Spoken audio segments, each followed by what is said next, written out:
Here we can see the method of identification and imitation. This method is used because people look up to these celebrities as role models, and if they back a product, consumers are more likely to buy. Terry Crews is a very influential person, especially after featuring in all 3 Expendables movies, which just proves he is a big action hero. Here we have an example of an ethos. This is because it is trying to convince customers that it is cheaper and more reliable than its competitors.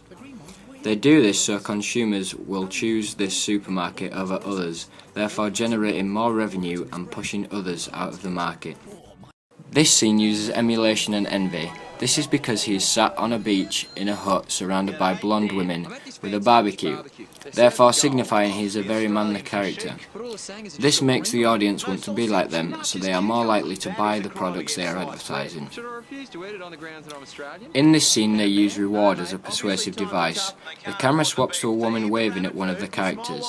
This is likely to be because of what he was drinking, signifying that women are instantly attracted to you as it is desirable for a man to drink it. Referring to Maslow's hierarchy of needs, the feeling of being loved and belonging is high up on the diagram. With this advert, here we can see the famous actress coming up to the pair and asking for advice.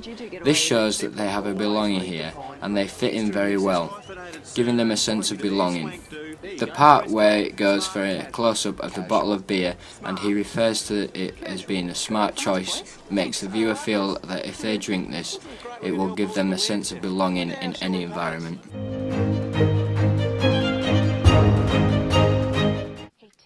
The first type of style I'm going to talk about is one of the most common, and this is the humorous style.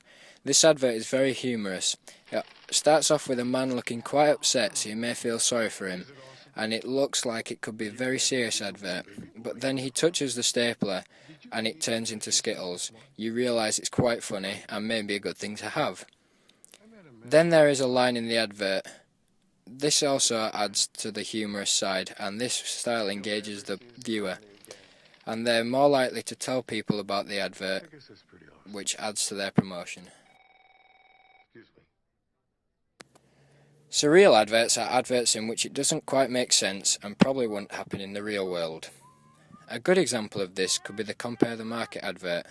The reason this is surreal because it starts off with a normal man just cleaning windows, and then a talking meerkat pops up and starts talking to him about home insurance. There is no way this could happen in the real world, and this is why it is so effective. The inclusion of a meerkat appeals to people as it is quite cute and interesting, and it is something people are more likely to talk about. This advert also uses a persuasive device as a reward, and it is offering a free toy whenever you buy home or car insurance. A dramatic advert is one in which the intensity is very high and it really draws the viewer in.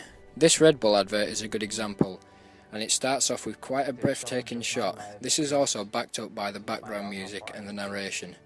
This draws the viewer in and gives them a sense of inspiration. This plays on the viewer's imagination and encourages the viewer to buy the drink, as it supports the view that if you buy the drink, you buy into the lifestyle of these characters. This is also a good example of where adverts may use a few different styles. This advert also is a documentary.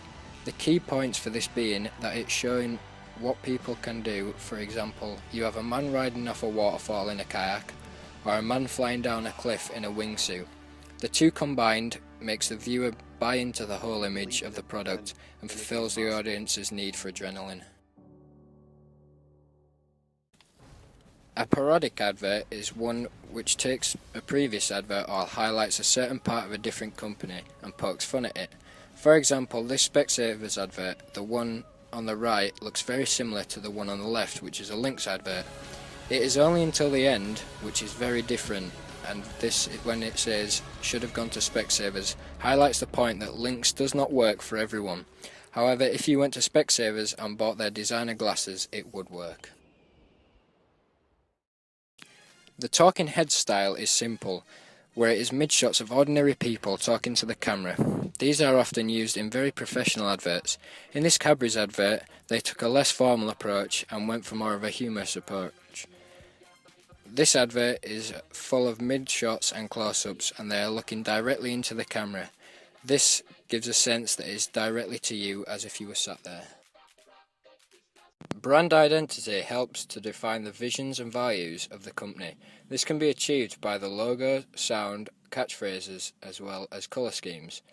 All this helps to identify the company.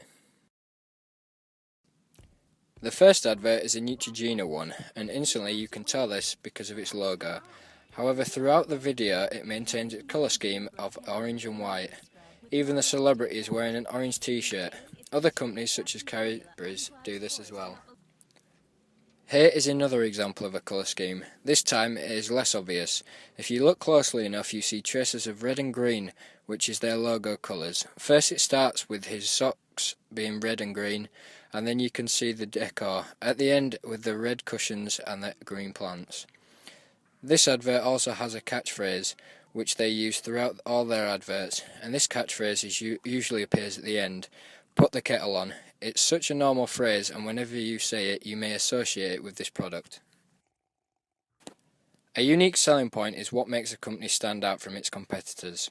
This clearly shows the unique selling point and even goes as far to show other products and how inconvenient they are, therefore showing how good their product is and how it's the first on the market, therefore giving it the USP. Asda advertise their USP a lot, which is different to the Dyson one.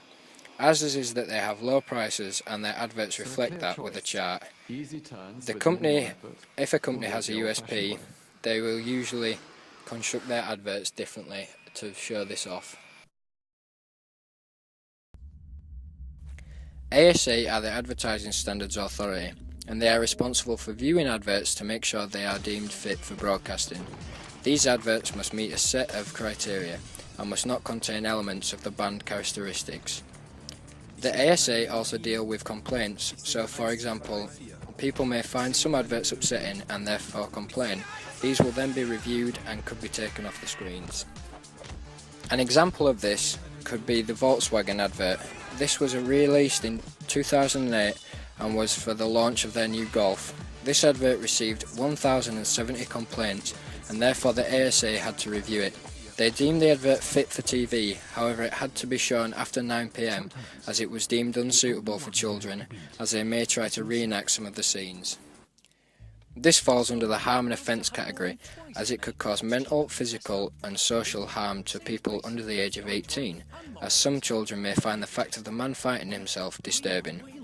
Code 4.4 of the Act says that adverts must not encourage behaviour that compromise health and safety. This advert encourages violence as it shows no implications for the main character, so this could be misleading to children as they may think they can just get away with it, which goes against Rule 4.9, which states adverts must not condone or encourage violence, crime, disorder or antisocial behaviour. It is important to have a regulation agency, otherwise anything could be aired on any time on any channel. For example, this advert would be ridiculous to be aired, but without regulation this could even appear on a child's channel.